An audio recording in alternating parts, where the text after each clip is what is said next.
Now, we were talking about how they make a leader. So the next advice that I have for you is make sure everybody have a voice. It's really important that even you are the boss, but everybody have to have complete autonomy of their results.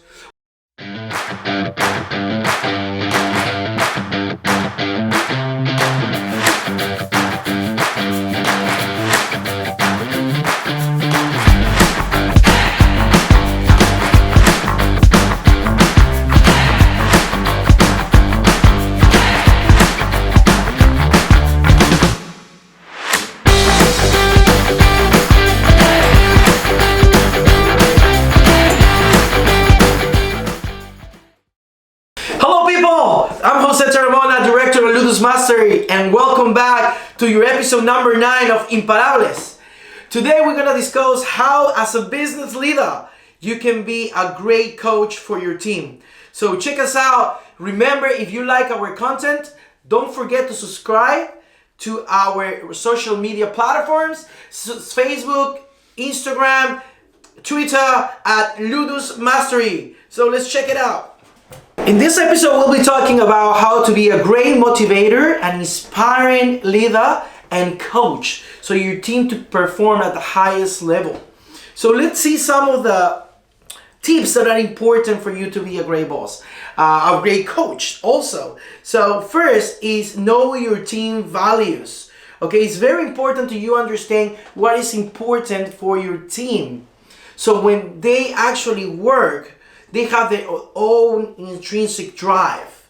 Okay, it's very important that you know their values align with yours and of course to your company. Once you understand their values, you can apply pressure and you can actually demand at their highest level. So very key word here is values, and check on your values, check on their values, and align together to the same. Well, the next tip that we have is actually know exactly when to apply pressure. And something that you have to understand as a leader and as a coach is that you have to apply pressure. In order to people to grow, you gotta take them from their comfort zone. In order to do that, as a leader, you will serve them if you apply the correct amount of pressure. Right? When you apply pressure and also you start getting off, you apply pressure, you start getting off, you apply pressure, and you let go for a little longer. That creates a way in which your team members or your talent start growing and growing and growing. Now, you have to be really careful not to apply much pressure. Don't come as the power position, because you don't want to lose people that actually is aligned with your values. So it's a lot of communication involved. You want your people become their own leader, and how they actually pass that way of coaching to their subordinates or to the people that come before that is actually teaching how to apply pressure at the same time. Okay? Think about this. For example, how these great athletes in the sports industry get coached. How Michael Jordan, how Roger Federer, how Tiger Woods got. They have to put him in a lot amount of pressure, but not comparing to everybody else, but comparing to themselves. So it's very interesting how you apply pressure. Think about this, try to apply it. Apply pressure and let go. Apply pressure for a little longer and let go. I'm sure once you do that and you communicate that in a serving way, your team will appreciate it and really go to the highest level. Now, we were talking about how they make a leader. So the next advice that I have for you is make sure everybody have a voice. It's really important that even you are the boss, but everybody have to have complete autonomy of their results. When you apply pressure and when you give autonomy, now the bar is on them. They are not going to disappoint you as a boss or as a leader. They're going to disappoint their own word. So they try to actually escalate to the next level of success. So think about this. If you don't give autonomy to their own project, you cannot ask for results. That result that you ask, your KPIs, right, your key performance indicators, depends a lot of the level of autonomy that you actually give them. So if you're giving a level of autonomy where they can make decisions in their projects, in their work, in their execution, now you can actually portray those KPIs and those metrics to their own standards. And every time the standard is higher, right, your business goes to the roof. So remember, give a lot of autonomy to your team. It's nothing better that you can actually trust them, and nothing better that they can start feeling their own leader in their own environment. Remember, you still being the boss, still the respect there, but the autonomy give you a lot more confidence in their work. Book Drive, Daniel Pink, please read this book. It's amazing. How to hire the right people for you, what motivates real people, and how you can have talent that actually serve you and serve themselves and grow together as a team and make your company grow and go to, scale to the next level. So don't forget to read this. Thank you, Dan Pink, whatever you are. Okay, so we have this autonomy there, we have this drive in there, but something that is important for your team is to have completely independence, right? What I mean is avoid doing everything for them. Make sure your talent and your team members, your employees, actually have their own independence to actually do their job. I'm not saying not to put time frames. Time frames are very important, but don't go and tell them when they are wrong. Remember, questions are the answers. So start asking questions if you see something that is not working right. Our job as a business owner, coach, or leaders is just to put the rails so they can actually walk and don't go around, right? But it's not to do the job for them. So make sure they can actually recognize their own faults so they can actually fix them their own. Because it's going to give you an amount of delegation incredible that you can actually do what you are supposed to do as a business owner, which is being the creation part, in the focus part, in the taking your business to the next level. So ask questions, do debriefings, ask the question, why do you think this is the best way to do this?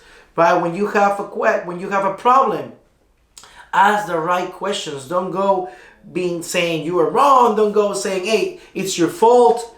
This is not to actually look for whose fault is it. Is to look for who's responsible and how can we fix it. So remember, a lot of independence to your team.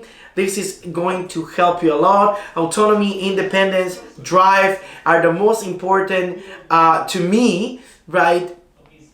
Places in which your team members have to be in order to grow, to develop. Pressure is very, very important, right? But also being a coach means to serve them when telling them and make them realize when they are wrong, and to serve them celebrating when actually they accomplish something better than them. So remember, your team and your business is complete representation of who you are. So once you actually start working with them, with actually making them grow, you're gonna grow yourself as a leader, as a professional, and as a person. We have one more advice for you. When we work, we become friends with our team, and that's normal because it happens, right? But you have to be really careful when you address and when you communicate, because you don't want those to overlap. Something really important in any team execution, in any coach, is put clear boundaries.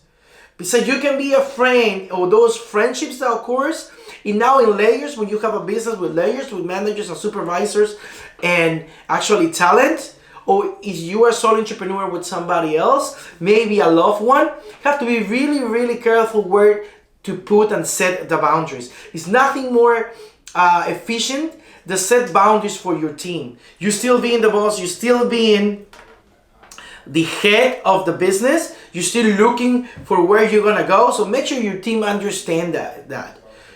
Put clear boundaries of communication, for clear boundaries and execution, clear boundaries in results, clear boundaries in expectations. You don't have those clear boundaries on time frames, right? It's gonna go everywhere, and then it's gonna be very hard to manage that situation. You might have people with a really, really, really big and lot contribution for your business. But if you don't put those boundaries really set, which is really important, but we lack a lot for us as Spanish entrepreneurs, right? As a new entrepreneurs, as a new business owners, we lack that one of the most important, right? Because we start hiring our family, we start hiring our friends, we start hiring our loved ones. So when you start, you have to put those boundaries really clear since the beginning. When your rights finish and when mine starts. So boundaries is the key of success in many business, more when you are starting, or more when you're hiring people that you love, or more when the relationships in your work become more closer. It's a time for everything, when to talk, but always with respect. Now, let me ask you, what kind of leader do you want to be? What kind of leader you want to start to be? What kind of leader you want to be for your team, for your business, and for your legacy? So, we finished here in this episode. It's episode number 9. Remember, we're here every week. Check us out. Subscribe in our social media, Instagram, Facebook, Twitter, at Ludus Mastery. And see you on the next one.